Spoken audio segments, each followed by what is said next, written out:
સંતોનો સ્વભાવ છે એવો, જનેતાની ગોદના જેવો, પણ એક ડગલું મેં આગળ વાળ્યા, ઈ જનનીથી જગ સંત પણ માત હોડાવે અને સંત જગાડે પછી ભેળવી દે ભગવંત. સંતોનો સ્વભાવ છે એવો, જનેતાની ગોદના જેવો.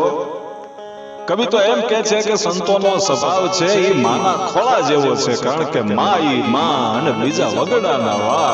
એના માટે કવિ દુલાભાયા કાક તો એમ કે છે કે મોઢે બોલું માં ત્યાં તો મને હાચે નાનપણ હાભરે, અરે મોટપ કેરી બધી મજા હવે મને કડવી લાગે. કવિ કાગ કેવો. અને માં માટે તો ઘણું વર્ણન કવિઓએ કર્યું છે.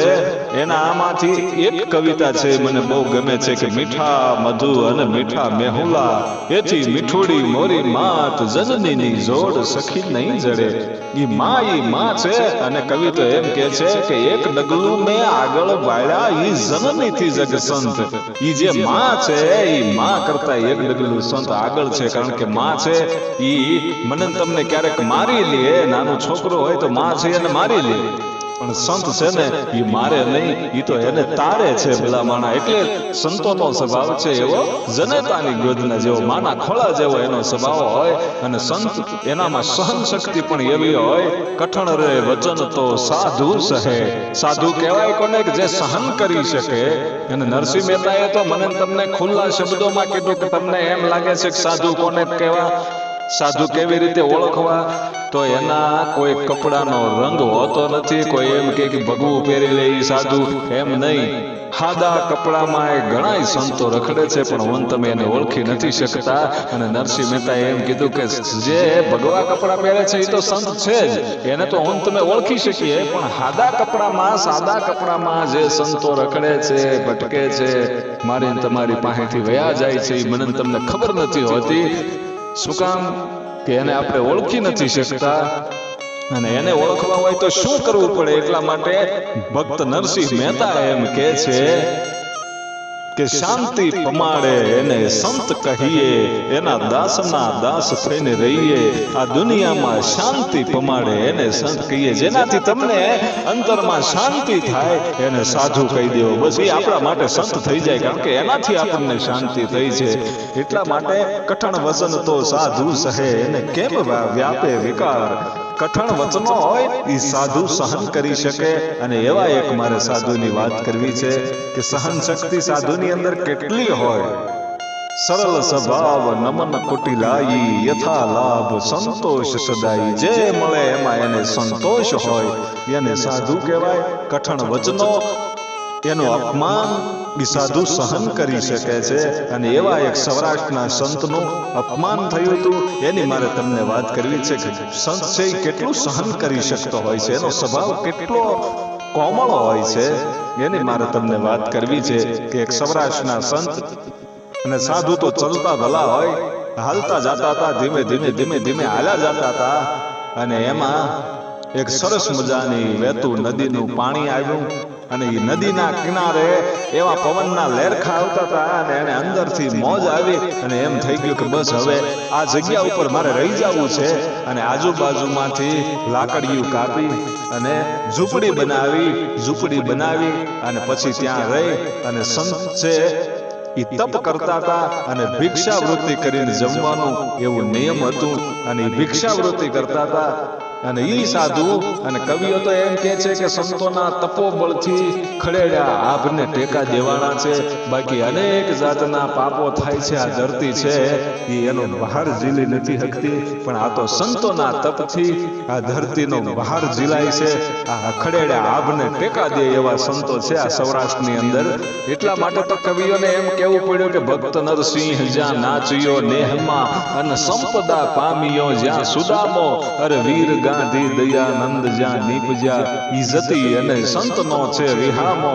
પણ ગામ ગામે ઉભા છે સ્તંભ હજી પોકારતા, ઈશ્વરવીરોના ગુણની ગાથ વરણી, ઈ બલી ભારતી બોમની વંદુ તની આવડી. ધન્ય હો ધન્ય સૌરાષ્ટ્ર ધરતી. એવો ઈ સૌરાષ્ટ્રનો સંત. અને પોતાની ઝૂંપડીમાં હે રામ કરી અને ભગવાન રામનું નામ લેતો હોય, હાથમાં માળા ફરતી હોય, એક બાજુ પવનના લેરખા આવતા હોય, નદીનું વહેતું પાણી હોય, અને એક બાજુ ઈ ગામડું ગામ છે, અને ગામમાં પોતે ભિક્ષાવૃત્તિ કરવા માટે નીકળ્યા છે. ભિક્ષાન દેહી કરી અને ઘરે ઘરે જઈ અને ભિક્ષા લઈ અને પોતાને જે ખાવું હોય એટલું તો ખાય, પણ જે કાંઈ વધારાનું અનાજ આવ્યું હોય, જે કાંઈ પાકું સીધું આવ્યું હોય એને પશુ પક્ષીઓને ખવડાવી દે. આવો સંતનો સ્વભાવ. અને પોતાની વાહે કદાચ કાંઈ ન વધ્યું હોય તો પોતે ભૂખ્યા રહી જાય, પણ પશુ પક્ષીઓને ખવડાવ્યા વગર એ ખાય નહીં. એવો એક મહાન આત્માનો ઈ સંત. અને ઈ સંત એકવાર ગામમાં ભિક્ષાવૃત્તિ કરવા માટે નીકળ્યા અને ગામમાં ઘરે ઘરે જઈ અને ભિક્ષાન દેહી કરી અને ભિક્ષા માંગતા હતા. પણ એક ઘટના એવી બની કે આખા ગામમાંથી ભિક્ષા લઈ અને છેલ્લે એક ઘર હતું, ત્યાં ડેલીના ટકોરા કર્યા અને ડેલી ખુલ્લી. અને ઈ ડેલીમાંથી એક બારી આવી અને કીધું, બાપુ બોલો, શું કામ આવ્યા છો? કે ભિક્ષાન દેહી, કે ભિક્ષા લેવા માટે આવ્યા છો? કે હા. અને એ વખતે બાઈ એમ કહે છે કે બાપુ ઘરમાં કાંઈ નથી. કે ઘરમાં કાંઈ નથી? કે કાંઈ વાંધો નહીં બેન. એમ કરી અને સાધુ નીકળી ગયા. અને બીજા દિવસે આખા ગામમાં ભિક્ષા લઈ અને જ્યારે આ બાઈના ઘરે આવ્યા અને કીધું કે ભિક્ષાન દેહી, અને એ વખતે એ બેન એટલું બોલે કે બાપુ નથી ઘરમાં કાંઈ, જવા દો. અને સાધુ છે એ ધીમા પગલે નીકળી જાય છે. અને ત્રીજા દિવસનો સૂર્ય ઉગ્યો અને ત્રીજા દિવસે આખા ગામમાં ભિક્ષા લઈ અને છેલ્લે ઈ ઘરે જાય છે, બેનને ઘરે, અને કીધું કે ભિક્ષાન દેહી. અને બાએ એટલું કીધું, ઈ બેને એટલું કીધું કે બાપુ તમને શરમ નથી લાગતી? તમે 2 દિવસથી આવો છો, આજે આ ત્રીજો દિવસ છે અને હું તમને 2 દિવસથી ના પાડું છું, પણ હવે તમને ચોખ્ખું કહું છું કે મારા ઘરમાં ઘણું છે પણ નથી દેવું, જાઓ. અને સાધુ છે નીકળી જાય છે. જોજો કેટલું સહન કરે છે સાધુ. સાધુ નીકળી ગયા અને ચોથા દિવસનો સૂર્ય ઉગ્યો. ભલેનો ઉગા ભાણ તિહારા લવ બામણા, હવે તો જીયણ મરણ રે માણ, અમાણી રાખજે કાશપુર આવું તો ઉગ્યો તું અડોડ, ત્યાં તો ગરવર નંધારા ગયા. એવો સૂરજ નારાયણે કિરણો છે ધરતીના પટ ઉપર પાથરી. અને સાધુ છે એ ભિક્ષા લેવા માટે ચોથા દિવસે ગામમાં આવે છે. અને જ્યારે આ બેનને ઘેરે જાય છે અને એ બેનને ખૂબ ક્રોધ આવ્યો અને એટલું કીધું, બાપુ તમને શરમ છે કે નથી? હું તમને 3 દિવસથી ના પાડું છું. 2 દિવસ તો એમ કીધું ઘરમાં કાંઈ નથી, એટલે મને એમ લાગ્યું કે હવે તમે નહીં આવો, પણ ત્રીજા દિવસે આવ્યા અને તોય મેં તમને એમ કીધું કે મારી પાસે ઘણું છે પણ આપવું નથી, છતાંય આજ ચોથા દિવસે તમે ભિક્ષા માંગવા આવ્યા, તમને શરમ નથી લાગતી? જોજો બાપુનું કેવું અપમાન કરે છે આ સાધુનું. ઈ બેને એટલું બધું અપમાન કર્યું અને એટલું કીધું કે તમારે ભિક્ષા જોઈએ છે ને? કે હા. કે લ્યો હું તમને ભિક્ષા આપું છું. એમ જે કરી અને પોતાના રસોડામાં જઈ અને મેલું થઈ ગયેલું જે ચૂલાની આગળ મહોતું પડ્યું હતું તાવડી લૂછવા માટે, અને એવું જે કાળું થઈ ગયેલું મહોતું હતું, અને ઈ મહોતું લાવી અને બાપુએ જે આખી ઝોળીની અંદર ભિક્ષા પાત્રની અંદર જે ભિક્ષા માંગેલી હતી આખા ગામમાં, એની અંદર મહોતું નાખ્યું. લ્યો આ તમારી ભિક્ષા. ઈ મેલું દાટ મહોતું છે એ ભિક્ષા પાત્રમાં નાખ્યું એટલે આખા ગામમાંથી ભેગી કરેલી ભિક્ષા છે એ બગડી ગઈ. અને સાધુ છે એ મહોતોમાં જે ભિક્ષામાં મહોતું આપ્યું હતું અને સાધુનું જે અપમાન કર્યું મહોતું નાખી, અને પણ સાધુ એક પણ શબ્દ નથી બોલ્યા, એકદમ શાંત રહ્યા છે અને હસતું મુખ રાખ્યું છે. આ બધું અપમાન સહન કરી લીધું અને મેલું દાટ મહોતું જે ભિક્ષા પાત્રમાં નાખ્યું હતું એ ભિક્ષામાં લઈ અને નીકળી ગયા. અને પોતાની ઝૂંપડીની બાજુમાં નદીનો કાંઠો હતો, ખળખળ વહેતું પાણી વયું જતું હતું, એક મોટા પથ્થર ઉપર જઈ અને એ મહોતાને લઈ ગયા. અને જે ભિક્ષા તો બધી બગડી ગઈ હતી એ ફેંકી દીધી.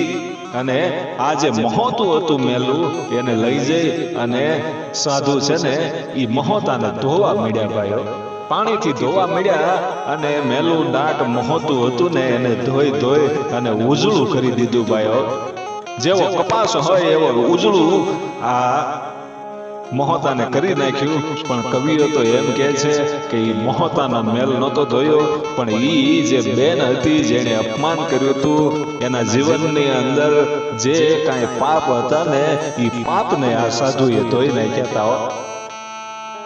પાપ ધોઈ ગયા પણ ઉજળું બલાંગ જેવું આ મહોતું કરી નાખ્યું. એને નીચોવી ફૂંકવી અને જ્યારે ફૂંકાઈ ગયું ત્યારે એ મહોતામાંથી એક દોરા નોખા પાડ્યા અને એ દોરાની વાઈટ બનાવી અને એ દિવેલિયાની અંદર મૂકી અને અડધીક રાતને ટાણે એમાં દિવેલ પૂરી પ્રાર્થના કરી ગયે અખિલ બ્રહ્માંડના માલિક, હે નોધારાના નાથ બાપ, ઈ બાઈ તો અજ્ઞાન છે, ઈ બેન તો અજ્ઞાન છે, ને હું ખબર પડે કે સાધુનું અપમાન કરાય કે ન કરાય, પણ બાપ એના જીવનની અંદર તું અંજવાળું કરજે. આ દીવો મેં તને નથી કર્યો કે મારી ઝૂંપડીમાં અંજવાળું કરવા માટે નથી કર્યો, મેં તો ઈ બાઈના જીવનની અંદર જે અંધકાર છે એને અંજવાળા, એનું ઉજાળું કરજે, એનું અંજવાળું કરજે બાપ, એના જીવનની અંદર પ્રકાશ આપજે એવી પ્રાર્થના કરવી. અને ઈ અડધીક રાતને ટાણે ઈ બાઈ છે ઈ ઝબકીને જાગી ગઈ. બાઈ ઈ બેન ઝબકીને જાગી ગઈ અને એમ થયું કે ઓહો, મારા આંગણે આવેલા સાધુને મેં જાકારો દીધો.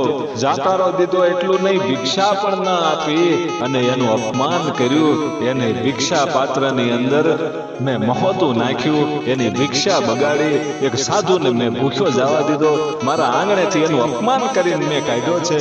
પણ હવે મારું શું થાય? મારાથી પાપ થઈ ગયું છે. ઈ જ્યાં અહીંયા જો દીવો પ્રગટાયો અને અહીંયા ઈ જીવનની અંદર અંજવાળું થયું ને એમ થયું કે ઓહો, મેં સંતનું અપમાન કર્યું છે, હવે તો ઈ સંત મારા આંગણે ક્યાંથી આવે? અને આખી રાત રોઈ રોઈ અને આંખો લાલ થઈ ગઈ, આહુડાની ધારું થતી હતી. એમ થયું કે હવે સંત મારે આંગણે નહીં આવે, પણ વાટ જોવી છે. અને ઘરને બારણે બીજા દિવસે બેઠી ભાઈ વાટ જોવા માટે. ભગવાન રામની વાટ જેમ શબરી જોતી હોય એમ આ બેન છે એ સાધુની વાટ જોતી હતી. પણ ત્યાં તો હોરજ ઉગ્યો અને સાધુ છે એ ધીમા પગલે આવ્યા ભાઈઓ, અને એના આંગણે આવીને કીધું ભિક્ષાન દેહી. ત્યાં તો ગરગરતી દોટ મૂકી અને બાઈ છે એ બેન છે એ પગમાં પડી ગઈ કે બાપુ મને માફ કરો. આંખમાં આહુડાની ધાર છે. અને એ સાધુ એટલું કીધું, બેટા તે કઈ ગુનો તો કર્યો નથી, તને શું માફ કરવાનું હોય? તારે માફી માંગવાનું કારણ શું? મને તો ખબર નથી. જોજો હવે સાંભળજો. ઈ બાઈ એમ કહે છે કે બાપુ મેં તમારું અપમાન કર્યું, તમારી ભિક્ષા પાત્રમાં મહોતું નાખ્યું, બાપુ મને માફ કરો. કે બેટા તે જો ભિક્ષા પાત્રમાં મહોતું ન નાખ્યું હોત તો મારા ઝૂંપડીની અંદર હજી પણ અંધકાર હોત. કારણ કે આજ મારી ઝૂંપડીમાં તારા મહોતાએ અંજવાળા કર્યા છે. કારણ કે એ તારા મહોતાને મેં ધોઈ અને એની વાઈટ બનાવી અને મેં મારી ઝૂંપડીમાં દીવો પ્રગટાવ્યો અને મારી ઝૂંપડીમાં તારા મહોતાએ અંજવાળા કરી દીધા છે. બેન તે મારી ઉપર દયા કરી છે. જોજો સાધુનું અપમાન થયું હતું છતાંય એમ કીધું કે બેન દીકરી બેટા તે મારી ઝૂંપડીમાં અંજવાળું કર્યું છે. જે કઠણ વચન છે, કઠણ શબ્દો છે, જે અપમાન છે એ સહન કરી લે તો એ સાધુ કરે. બાકી માણસ મારી તમારી જેવા સામાન્ય માણસનું કામ નથી કે સહન કરે.